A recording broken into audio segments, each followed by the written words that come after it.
Alrighty, so today we are going to talk about the Vancouver Whitecaps, and to say that this has been a really surprising start to the season for the Vancouver Whitecaps and first-year head coach Jasper Sorensen is an understatement. I mean, I don't think anyone saw this coming, and you can even ask the most optimistic Whitecaps fans, and they wouldn't believe the fact that after 4 weeks into the season, that they're the only team to have yet to lose or draw a game. They're perfect so far in the first 4 games and sitting at the top of the Supporters Shield standing, let alone the Western Conference standing. And then add to the fact that they were probably one of the least likeliest team to go in a bit of a run in the CONCACAF Champions Cup, especially in the game against Rayados, where, I even wrote them off heading into the second leg that they had absolutely no chance in that one and somehow pull off probably one of the biggest upset we have ever seen an MLS team pulled off against a Liga MX side, and here we are. We're looking at this Whitecaps team that not only there could be a chance where they could continue this incredible run that they had, because looking at the next 10 games, they do have some favorable schedule in their way, but we're gonna talk about how they did it and how Jasper Sorensen has really transmit this team that on paper this team should not be as good as they are, and especially with the injuries that they are dealing with right now, this team should not be anywhere as good as they are currently sitting in the standings and also heading into the CONCACAF Champions Cup in the next round as well. Now, in the first ever game, this was the game where I thought this was kind of what we expected for the Vancouver Whitecaps against Saprissa, a team that is not an easy team to play. I mean, I know there's other MLS teams that have been able to beat Saprissa, and Saprissa is not the Saprissa that we've seen a couple of years past, but still, it's a very, very good team against a Whitecaps team that there's a lot of question about this team, and many, including myself, feel like they downgraded this season with the roster that they had. And in the first game, they had a lead from Ryan Goal in the first half, and they end up blowing that one and losing 2-1. And I mean, that probably is a start that Jasper Sorensen definitely didn't want in his tenure. And at that point, again, when they lost that one, there was a sense that, well, yeah, the Whitecaps might be in for a rough ride to begin with. But then we saw what happened a couple of days later, where they play against the Portland Timbers, a game that the Timbers want some revenge after the 5-0 thrashing that they had in the play-in round last year, and against a Whitecaps team that are probably very tired coming into this game after have to take a long row back from Costa Rica, and especially suffering that heartbreaking loss that is. They only went to Providence Park and once again put off an absolute thrashing in the hands of the Portland Timbers. Now, some might say that yes, that was a game where the Timbers were down to 10 men, and that the Timbers completely cratered after they were down to 10 men in that game. But I argue that even if the Timbers were up, or were even strength and were not down to 10 men, I think Vancouver probably had a good chance to win that one too, because the Whitecaps when they get going, they look like they were exploiting this Timbers back line that was very weak in this one. They scored goals in this one, goals from Jaden Nelson, Ryan Gall, Sam Adekube, and Pedro Vite. And this was also a game known as the Jaden Nelson game, because this was the game where I think we kind of real he's caught by surprise of how good he was with the Whitecaps, not only scoring a goal in this one but also assisting three as well, and that the hype was definitely there with him. Now, unfortunately, he did suffer an injury not long after. He is actually back with this team. He just come off the bench against Dallas, and Whitecaps fans will hope that he can continue the great form that he had before his injury, which is never easy to do. But yeah, if he can do so, he is definitely a real stud and a guy that just kind of came out of nowhere. A guy that looks like was a castaway doing his time with Toronto FC and then going to Norway as well. And it seems like it's a hidden gem that the Vancouver Whitecaps had hit. And then in their second leg against Saprissa, they got their revenge against Saprissa. Though I will say that this was a game where, yeah, they tried their best to lose this game against Saprissa. Saprissa had chances in this one against the Whitecaps, especially in the second half. I think they also hit the post once in that game as well. So the Whitecaps could have easily lost that one, but they end up winning 2-0. Both of the goals came from Brian White. And then in the very next game where they face against the defending MLS Cup champion, that is the LA Galaxy. Now, granted, yes, the Galaxy has not got off to a great start to the season, but this is still the defending MLS Cup champion, and especially after only a short rest, it would be very interesting to see how the Whitecaps would do. Especially we've seen early in the season, MLS team that have played in the CONCACAF Champions Cup on a short rest and back into league play, they usually don't fare very well. Well, the Whitecaps basically said, yeah, we don't care about that because they won that one 2-1 goals from Sam Adekugbe and Brian White as well. Brian White, of course, scoring the late goal in that game to win it for the Whitecaps. And then we head into another short week in a midweek belt where this was a game where against Monterey, we just kind of had a feeling the Whitecaps they had any chance to basically beat Rayados in this two-leg affair. They had to win this game. And to be fair, they played really well against Rayados. Out of all these games that the Whitecaps play, I think this one was probably the most impressive that they played because they really outplayed Rayados in this one. But unfortunately, they only drew 1-1, and if it wasn't for Haboni scoring a late equalizer this one, the Whitecaps would have actually lost this one against Rayados and would have all to do heading into that second leg down in Mexico. But even with this result and with the way we see other MLS team play down in Mexico, it feels like there's no coming back for the Whitecaps in terms of getting a result. And we'll talk about in this game in just a bit of how that seems like it was a reality, literally just 4 minutes into the game. But the next one they face against Montreal. Now this was a game where they actually did rested some guys. There were some academy product that play in this one for the Whitecaps. And again, we talk about Jasper Sorensen, what he has done to this team in terms of the tactically getting the best out of the team. How about the way that he's also done a good job in terms of trusting on some of the young guys, especially from the Whitecaps MLSX Pro team, Whitecaps 2. Who knew that some of these Whitecaps 2 players would actually come into this team and put up a really good shift, just like the first team as well. And one of those guys is Tay Johnson. He, of course, scored in this one alongside with Laborda. And what's also fascinating about the Whitecaps, when you look at the goal scored of this team, yes, there are some familiar faces. Brian White, of course, is a familiar faces, and then of course Ryan Gaul also scoring a couple of goals, chipping a couple of assists before he went down with the knee injury. But it feels like it's a complete team performance, and that you cannot ask more for Jasper Sorensen, knowing that this is a team that yes, they do have two good players in Ryan Gaul and Brian White, but the fact that they're getting the supporter cast to score goals and contribute to that, it's kind of one of the reasons why they're being very good. We've seen this with other good team as well, where yes, other good team will have their key players, but if you can get your supporting cast going and you can get some of even your backup player to contribute in terms of goal scoring and assist chart,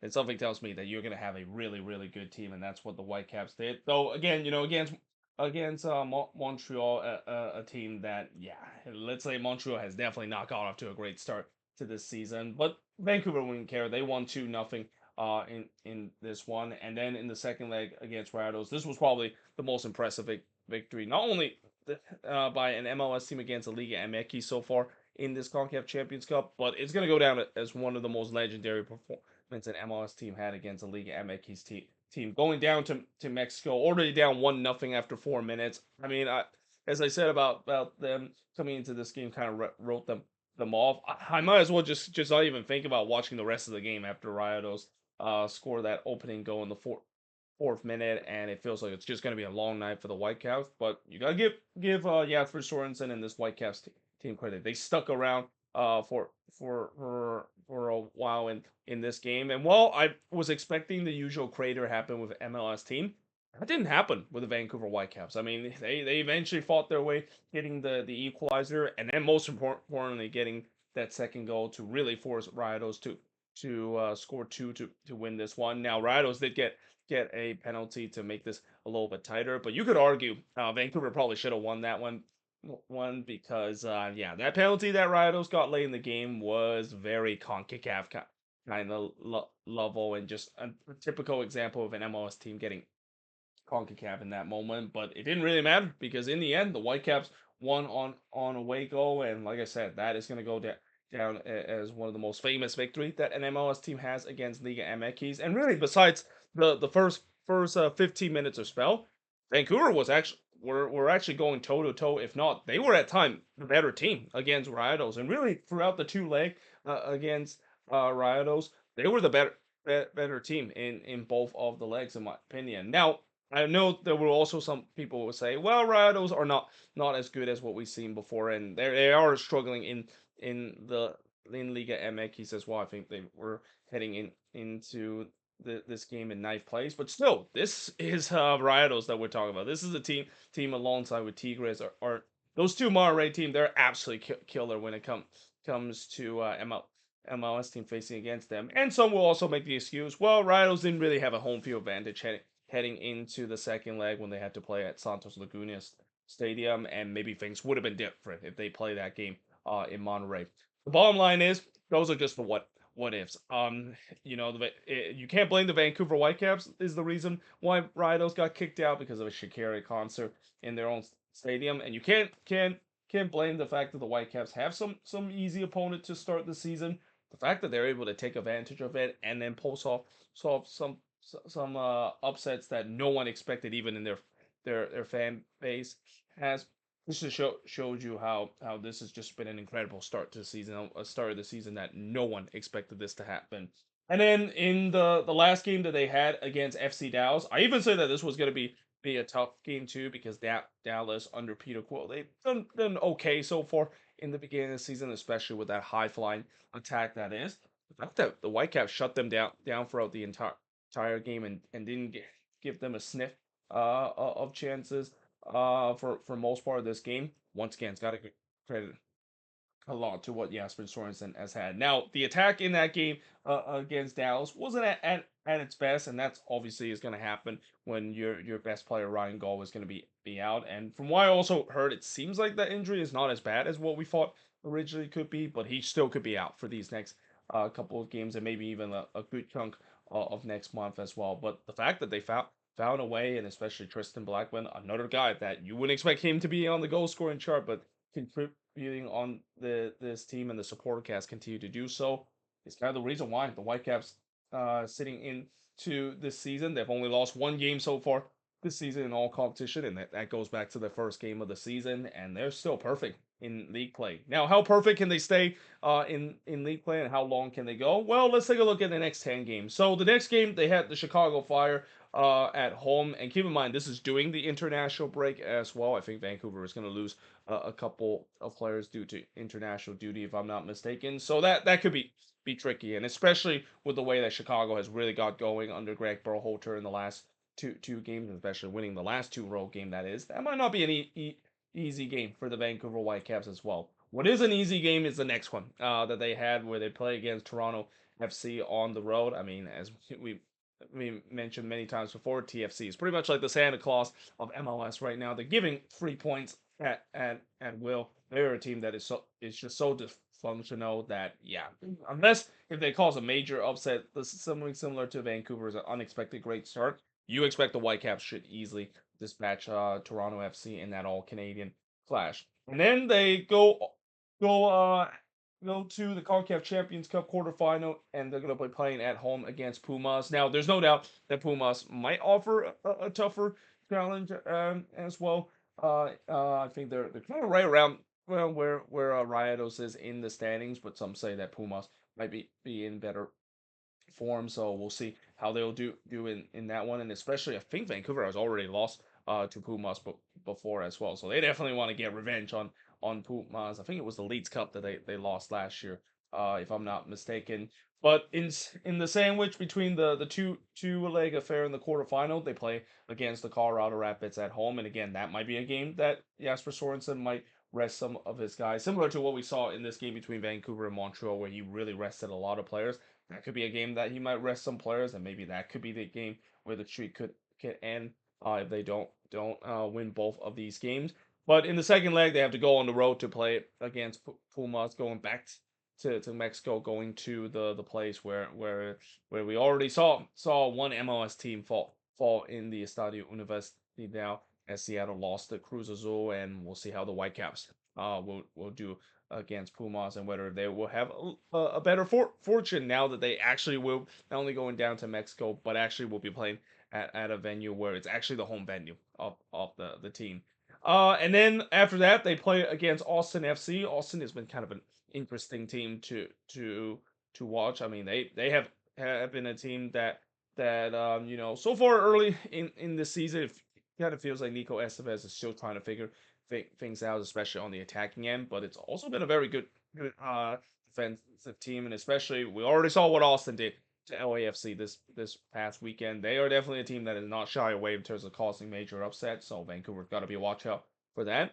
And then they go on the road to play against St. Louis City. St. Louis has started to figure things out a little bit under their new head coach Olaf Malberg, and we know how St. Louis is a team that is very good at home. That place is a pretty tough place to play if St. Louis can really get going. So that's not going to be easy. And what also isn't going to be easy is them playing against Minnesota on the road. I mean, Minnesota has been having a pretty good start season. I mean, if you just ignore the previous game where they completely imploded in the game against Sporting KC, they are one of the top dogs in the Western Conference, and it could be a tough matchup for the Whitecaps as well. But after that, they return home to play against Real Salt Lake, and then they finish in terms of the next 10 games in all competition that I wrote here by playing against LAFC. That could be a tough one considering LAFC has always seems to have Vancouver's number at times, except when they of course play at BC Place where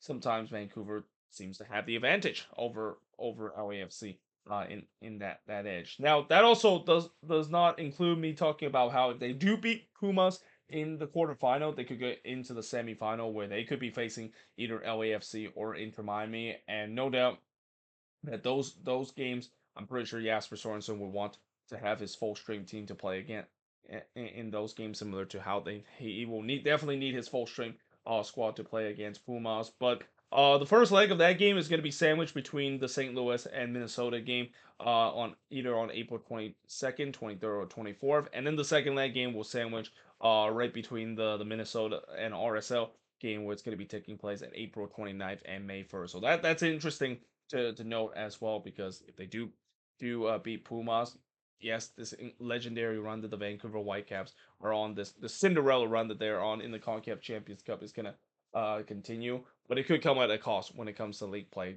Historically, when it comes to MLS teams battling both competition, they usually tends to not do so well, and the fact that the Whitecaps have been able to do so well despite that, I mean, that just shows the testament of how good their squad is, and their squad maybe a little bit deeper than what we thought it is. I mean, coming into this season, I was worried about the depth of this Whitecaps team, and especially we all know about the ongoing sale that is going on with this team and the uncertainty future of the Vancouver Whitecaps.